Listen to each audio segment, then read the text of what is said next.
thank you, everybody. If you can't tell, I am nervous as hell right now. So I'll start off by thanking Wanya for the incredible introduction. I am honored to be here with you today to celebrate this amazing milestone in your life. To be honest, I was kind of shocked when Ms. Delgado asked me to be the keynote speaker. Because it's true, I'm not a millionaire, I'm not a CEO of some tech company, I'm not even TikTok famous.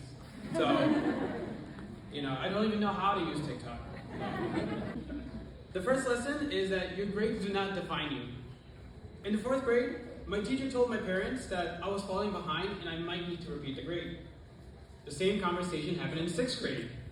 But I luckily passed both, and that was great. Although I saw the disappointment on my parents' face, and I knew I had to do better. I knew I couldn't be a failure to them. I struggled a lot in high school, and I was also falling behind with my other peers. But I continued to work hard, and I passed all my classes. Still, I felt like somewhat of a failure. In high school, I took an ACT, which now will be the SAT, which basically is a test that kind of helps provide you of what's going to happen, like what schools you can apply to, what colleges you can apply to. When I received my results, I got a 17 out of 36. So what that means is I barely got half the points on this exam. When I received my results, I had to double check the name to make sure this was even mine. I couldn't even believe it. I was so embarrassed that I couldn't even tell my friends or family. I just kind of threw the letter away and I never thought about it again. I wasn't the most intellectual person in the world in college, and in college I decided to change all that. I no longer wanted to be the laughingstock of my friends group. So I used to study all night and all day. School basically consumed my entire life. I never responded back to friends. I lost hours of sleep, and I started a very unhealthy amount of coffee addiction. One night, as I was studying for finals, I felt a very sharp pain in my chest. I woke up and I had no idea what it was, but I thought it was a heart attack and I thought I was a goner. Luckily, I made it through, and then the next morning I woke up with severe pain. I checked myself into the doctor's office, and the doctor told me that what I had just experienced was a severe panic attack in my sleep. I didn't even know that was possible. So right afterwards, the doctor asked me to have a regular sleeping schedule and cut down the coffee. By the end of the semester, in my first year of college, I got a 4.0, which was the highest I could get. But at what cost? At the end, I felt horrible. I had a horrible sleeping schedule, and I didn't feel as proud of myself as I thought I would. I realized that my self-worth did not depend on the grades. It didn't depend on what kind of grades I would get on exams. At the end of the day, I was still a kind and friendly person. At the moment, you guys will feel like your grades mean everything, and your whole life depends on getting only excellent grades. Please consider your physical and mental health. You only get one of each. Take a break, relax, see some friends. Your studies are very important and you should attend to them, but also to make sure to cut yourself a break. I thought I was a failure when I received a 17 out of 36 on my ACTs, but you know what? Not a single person has asked me about it ever since. Your grades do not define you. The second lesson is that your dreams will change. Ever since I could remember, I wanted to be an astronomer. My role models were Albert Einstein and Stephen Hawking. I wanted to just be like them. I wanted to discover a new planet. I wanted to see all the different things in the galaxies. And I wanted to understand all the different components of space and time. My dream job was to work at NASA. The only problem was I wasn't the brightest person in math. Sorry, Mr. Abels and Mr. Zach. I thought to myself, okay, how much math really goes into astronomy? I'll give you a hint. It's a very large number that I still cannot compute. I took algebra, trigonometry, and pre-calculus in high school. And they were some of the most difficult classes I've ever taken. But I passed them. Not with A's, but I passed them. And I said, all right, the hard math is over, right? College math should be easy. Well, I was definitely wrong about that as well. In 2016, in my junior year of college, I took an advanced math course called calculus. This completely destroyed me. I struggled throughout the course, and I knew it by the time I took the final that I was going to fail the course. And sure enough, I received my first college F at that time.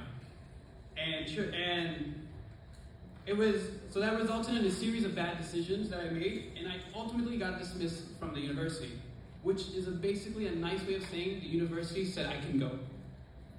I thought my life was over. My dreams, I could never get to the point of where I wanted to be an astronomer, and NASA is not going to take someone that just got an F. So I had no idea what I was going to do next. But luckily, a couple months prior, my friend Sue Prince asked me if I wanted to take an IT intern position at a local nonprofit. I didn't have any IT knowledge, nor did I know anything about nonprofits, but I needed the experience, so I took it anyways. After accepting the fact that I would not be an astronomer, I decided to dedicate more time to IT. I didn't know it at the time, but this one particular decision changed my entire life. I realized that I love working with computers and developing new technologies, and understanding how every single intricate of it works.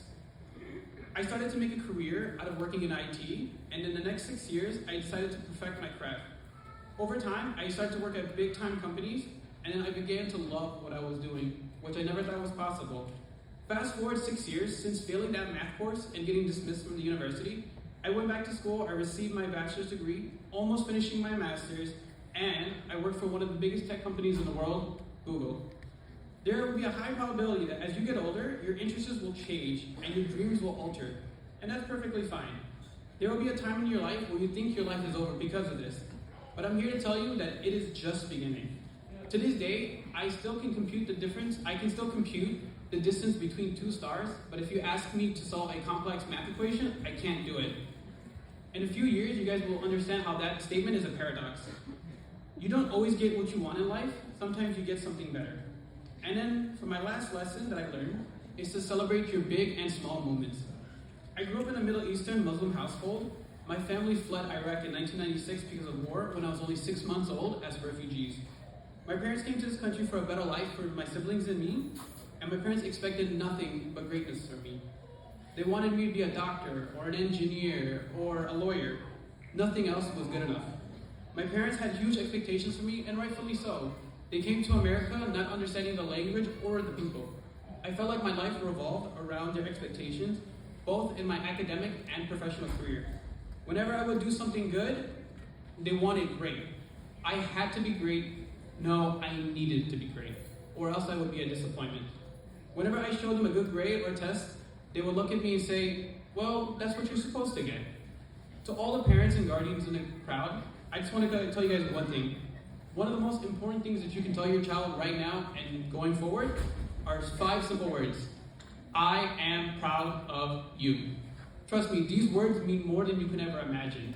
The students here, they revolve around their studies just to make you happy, because they understand the suffering and the sacrifices you guys have made.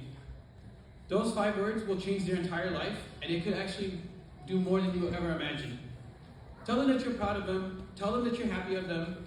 All I ever wanted from my parents to tell me that they were happy for me, that they were proud of me. My entire life, all I wanted to do is just get their approval. To the students that has never heard this before until today, I want to be the first one to tell you that I am proud of you. I am so proud of every single one of you for persevering through a global pandemic, both online and in-person schooling, and still graduated. Celebrate the big and small moments of your lives. You deserve it and you earned it. And please be proud of yourself as well. Because I know every single teacher, staff member, and everybody you've encountered in your life is super proud of you. So I wanted to let you guys know that your dreams will change, and that's okay. Celebrate the big moments in your life because you deserve it. And